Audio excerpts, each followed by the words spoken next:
எத்தனை பேர் சந்தோஷமா இருக்கீங்க?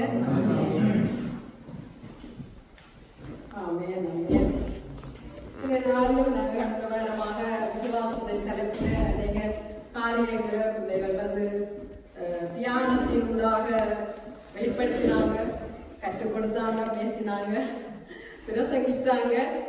கத்திருந்து நாளிலும் அமிதமாக விசுவாசம் என்ற ஒரு தலைப்பின் விழாக விசுவாசத்தின் மூல கனியே கிறிஸ்து என்று சொல்லி அவர் வெளிப்பட்டு இந்த நாளிலும் விசுவாசத்தில் அஸ்திவாரப்பட்டவர்களாக நடத்தும்படியாக நாங்கள் ஆதாரமாக ஒரு வசனத்தை நாங்கள் நான் சொல்றேன் வாசிப்பதில்லை. நீதிமன்றம் 18:10 சொல்லுது, கர்த்தருடைய நாமம் பலத்த துருகம், நீதிமான் அதற்குள்ளே ஓடி சுகமாயிருப்பான். ஆகவே கர்த்தருடைய நாமம் அப்படி என்று சொன்னாலும் அது பலத்த துருகம். அப்ப நீதிமான் அதற்குள்ள ஓடினால், அதற்குள்ள போய் சேர்ந்தால் அவன் அங்கே சுகமாக நலமாக பாதுகாக்கப்பட்டு இருப்பான். அப்ப அவன் இந்த நீதிமானா இருக்கிறான் தானே, அவனே ஓட வேண்டும். ஆனாலும் நாங்கள் ஆவிக்குரியவர்கள் என்ற பெயரோடு வாழ்ந்து கொண்டிருக்கிறோம், விசுவாசிகள் என்ற பெயரோடு இருக்கிறோம். கிறிஸ்தவன் எல்லாருக்கும் இந்த உலகத்தில் கிறிஸ்தவர்கள் என்ற பெயரோடு இருக்கிறார்கள். ஆனாலும் கிறிஸ்துவின் ரத்தத்தினால் மீட்கப்பட்டு அவருக்குள் ஒப்பு கொடுக்கப்பட்டு வாழ்ந்து கொண்டிருக்கிற நாங்கள், அவருடைய மீட்புக்காக காத்து கொண்டிருக்கிற எங்களுக்கு ஆவிக்குரிய பிள்ளைகள் என்றும் விசுவாசிகள் என்று சொல்லி ஒரு விசேஷித்த பெயர் உண்டு. அதுல அந்த விசுவாசிகள் என்றது அர்த்தம் வந்து என்னன்னு சொல்லி நாங்கள் பார்ப்போமான இருந்தால், அந்த விசுவாசமானது கிறிஸ்து. அந்த கிறிஸ்து தான் எங்களுக்குள்ளாக இருக்கிறார். அவர் சொல்றார், அவர்கள் விசுவாசமாகிய கப்பலை சேதப்படுத்தினார்கள் முறுமுறுத்ததன் நிமித்தமாக. அப்ப அந்த விசுவாசமாகிய கப்பல் வந்து அவர்களோட கூட வந்த ஞான கண்மலையாகிய கிறிஸ்து. அப்ப கிறிஸ்துவை அவர்கள் முறுமுறுத்து சேதப்படுத்தினது போல நாங்களும் அந்த கப்பலை சேதப்படுத்தக்கூடாதுன்னு சொல்லி பவுல் சொல்றேன். அப்ப நாங்கள் அந்த கப்பலுக்குள்ள இருந்தால்தான் நாங்கள் அழைக்கப்பட்ட அழைப்புல போய் சேர முடியும். அந்த நேரத்தில் ஜீவனமா போய் கொண்டிருக்கிறோம். எங்க என்று சொன்னால் ஒரு லோகத்தை நோக்கி இந்த நாங்க வாழ்ந்து கொண்டிருக்கிறோம். எல்லாரும் நினைக்கிறாங்க இந்த பூலோகம் பரலோகம் ரெண்டோடையும் முடிஞ்சது வாழ்க்கை. நாங்க பூலோகத்துல இருக்கிறோம், பஞ்ச பரலோகம் தான் எங்க கிறிஸ்துவ அறியாதவர்கள் ஏதோ தங்களுக்குரிய அறிவின்படி நினைச்சு கொண்டு இருக்கிறார். காரணத்துக்கு தங்களுக்குரிய ஒரு வழி இருக்குன்னு சொல்லி. ஆனால் இந்த பூலோகத்திலிருந்து பரலோகம் என்று சொல்லி போறதுக்கு இடையில ஒரு லோகம் இருக்குது. இதுக்குள்ள ஓடி ஜெயம் பெற்றவன் தான் அந்த பரலோகத்தை கண்டறிய முடியும், பெற்றுக்கொள்ள முடியும், நுழைய முடியும். அந்த லோகத்தை தான் இன்னைக்கு ஆவியானவர் உங்களுக்குள்ளாக எனக்குள்ளாக எப்படியாக அந்த லோகத்தை நாங்கள் கண்டடைந்து அதனூடாக நாங்கள் எங்களை ஒப்பு கொடுத்து அதை பகுத்தறிந்தவர்களாக ஜெயம் பெற்று வழிபடுத்தல. ஆண்டவர் சொல்லியிருக்கிறானே, ஜெயம் கொள்ளுகிறவன் தான் நான் பிதாவின் சிங்காசனத்தில் உட்காருவது போல உட்காருவான். பரதேசியில் இருக்கிறதால மத்தியில் இருக்கிற ஜீவக்கனியை ஜீவலட்சத்தின் கனியை புசிப்பான். அப்ப நாங்கள் ஓட வேண்டிய ஓட்டம் எப்படி என்று சொன்னா, உலோகத்துல இருக்கிறோம், இடையில் ஒரு லோகம் ஒன்று இருக்கு, அந்தகார லோகம். இந்த அந்தகார லோகத்தில் நாங்கள் ஓடினால்தான், ஓடி முடிச்சு ஜெயம் பெற்றால்தான் பரலோகத்தை நாங்கள் கண்டறிய முடியும், பெற்றுக்கொள்ள முடியும். பவுல் சொல்றாரு, நீங்க பரலோகம் போகிறதுக்கு என்ன முத்திரையாக பெற்ற பரிசுத்த ஆவியானவரை துக்கப்படுத்தாதீர்கள். அங்க பரலோகம் போறதுக்கு ஒரு சீல் வேணும். அந்த சீல்லாம் பரிசுத்த ஆவியானவராகிய முத்திரை. நாங்கள் அந்த முத்திரை இல்லாம பரலோகத்துக்கு வாசல் மட்டும் போனா 10 கன்னிகளை போல என்ன இல்லாதவங்களை போலதான் நாங்கள் கதவடை வைக்கப்பட்டு நின்றுடுவோம். ஆனால் பரிசுத்த ஆவியானவர் எங்களுக்குள்ளாக முத்திரையாக இருக்கிறார்.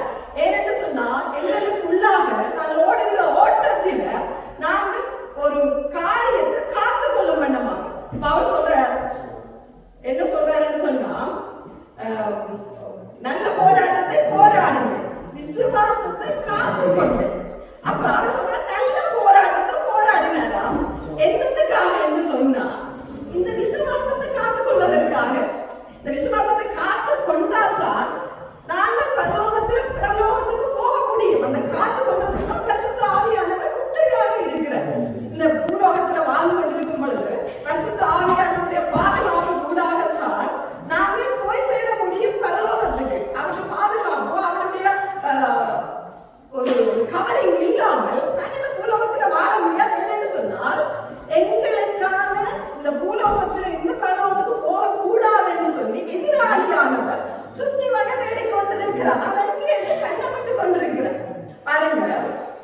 இயேசு பேதுருவை பார்த்து பேதுரு கேட்கிறாரு, நீ யாரை நீங்க நினைக்கிறாங்க? அவங்க என்ன சொல்றாங்க? அவங்க சொல்றாங்க, நீ யோவான் ஸ்நானகன்னு சொல்றாங்க, எரேமியான்னு சொல்றாங்க, தீர்க்கதரிசின்னு சொல்றாங்க. இயேசுப்பாக இருக்கிற சொன்னா, நீ யாருன்னு நினைக்கிற?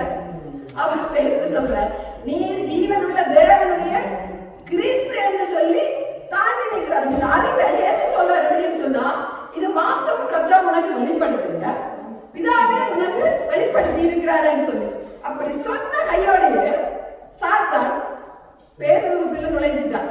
அப்ப ஆண்டவர் சொல்றாரு, இது உமக்கு நடக்க கூடாதுன்னு சொல்லி ஆண்டவர் சொல்றாரு. அப்பாலே சாத்தான் அப்ப இந்த பிசாசு பார்த்து கொண்டே தான் இருக்கிறார். தேவனுடைய பிள்ளைகள் கிறிஸ்துவுக்குள்ளாக எவ்வளவா இருக்கிறார்கள் என்பதை கண்ணை விட்டு பார்த்து கொண்டே இருக்கிறார். அதே நேரம் கர்த்தரும் பார்த்து கொண்டிருக்கிறார். ஆபிரகாம் ஈசாக்க பலியிட கொண்டு போய் கத்தியை எடுக்கிறார். அந்த நிமிஷம் கர்த்தர் பார்க்கிறார். அப்ப பிசாசு சுத்தி வகை தேடி கொண்டுதான் இருக்கிறார். அதே நேரம் தேவனங்களை பார்த்து கொண்டுதான் இருக்கிறார். ஆனா கர்த்தருக்குள்ள நாங்கள் எவ்விதமாக விசுவாசத்தில் அஸ்திவாரம் பட்டிருக்கிறோமோ, அந்த அஸ்திவாரத்தின் ஊடாகத்தான் அந்த விசுவாசத்தை கர்த்தர் பார்த்து கொண்டிருக்கிறார். ஆவியிலேயே இந்த விசுவாசம் வந்துடுது. விசுவாசம் பார்த்து கொண்டிருக்கிறார். அப்படின்னு சொன்னா 11 விசுவாசத்தை நாங்கள் வாசித்து கொண்டு போனமே இருந்தால், முதலாவது சொல்கிறது, இந்த உலக விசுவாசமானது நம்பப்படுகிறவர்களின் உறுதியும் காணப்படாதவர்கள் நிச்சயம். நம்ம எவ்வளவு போனால் நம்ம எடுக்கிறது அந்த வசனம் அந்த சரியான வித்தியாசமானதுன்னு சொன்னா, ஒரு விதை இருக்கு பாருங்கள், அந்த விதையை பார்க்கிறோம். பார்க்கல அது தெரியுது விதைன்னு சொல்லி அது உறுதி. ஆனா அந்த விதையானது மண், அந்த விதை மூடாக அதுக்குள்ள ஒரு மரம் இருக்கிறதுன்னு சொல்லி எங்களுக்கு தெரியுமா? அந்த விதையானது மண்ணுக்குள்ள போகும் பொழுது வேற விட்டா பிறகு அது மரமாக வந்து எத்தனையோ விதமாக எத்தனையோ பலனை கொடுக்குது. அப்ப அந்த நாங்கள் விதையை பார்க்கும்போது அதுக்குள்ள இருக்கிறத நாங்க பார்க்கணும். அதுதான் காணப்படாதவைகளை நிச்சயம். அப்ப நாங்க காணல, ஆனா நிச்சயம் அந்த விதைக்குள்ள இருக்குது, அந்த நிச்சயம். அதே போல நாங்கள் விசுவாசத்துக்கு என்ன காரியத்தை நாங்கள் செய்யறோமோ அந்த விசுவாசத்துக்கு உள்ள இனிமேல் காரியங்கள் உண்டு. ஆபிரகாம் விசுவாசித்தார்.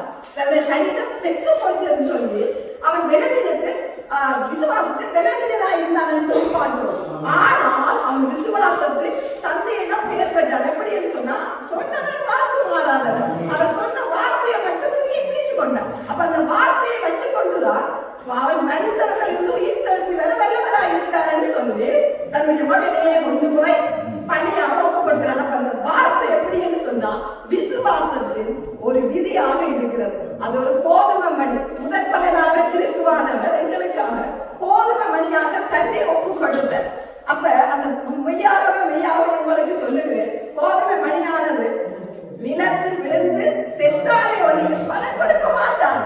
அப்ப இயேசு கிறிஸ்து அவர் எங்களுக்காகவே அவர் மரித்து தன்னுடைய பரிபூரணத்தை சிலுவையில் எங்களுக்காக ஒப்பு கொடுத்து மரணம் என்ற ஒரு பேர், அவர் மரிக்கையில மரணம் என்ற ஒரு பேர் ஒரு ஒரு ஒரு இந்த உலகத்தின் விசாசனிடமிருந்து ஜெயித்துக் கொள்ளும் வண்ணமாக மரணத்துக்கு கூடாக அவர் கடந்து சென்று எங்களை மீட்டுக் கொண்டார்.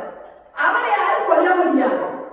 விசுவாசம் கண்ணை கட்டி வைத்திருக்கிறார் அப்படின்னு சொன்னா, சாத்தான் சிலுவையில் அறிஞ்சிட்டாங்க, யூதர்கள் சிலுவையில் அறிஞ்சிட்டாங்க, ரோமர்கள் சிலுவையில் அறிஞ்சிட்டாங்க. இல்ல, அவர் தானே விசுவாசம் உருவாக்கினதே ஆண்டவர் தான். அவர் ஏசாயா 9 சொல்லப்பட்டது, பாலகன் பிறந்தார், குமாரன் கொடுக்கப்பட்டார். அவர் கொடுக்கப்பட்டார், எங்களுக்காகவே அவர் வந்தார். மரியாதை சொல்லப்படுறது எல்லாரையும் மக்கள் ஒன்றுங்க பெற்றால் பெற்றால் பெற்றால் வந்திருக்கு. ஆனா மரியாதைக்கு பிறந்தார், அவரை தான் பிறந்தார். பிறகு சிலுவையில அவர் தன்னுடைய ஆவியை ஒப்பு கொடுத்தார். அவரை தான் ஒப்பு கொடுத்தார். சாத்தானை கொல்ல முடியாது, மனுஷனை கொல்ல முடியாது.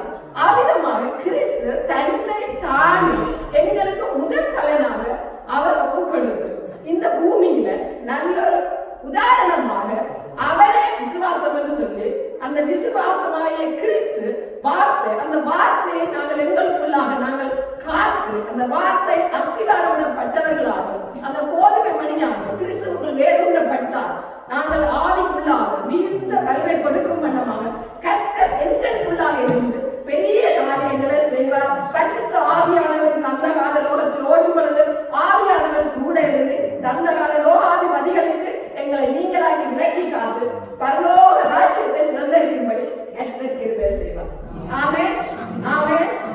கர்த்தருக்கே மகிமை உண்டாகட்டும். கரங்களை தட்டி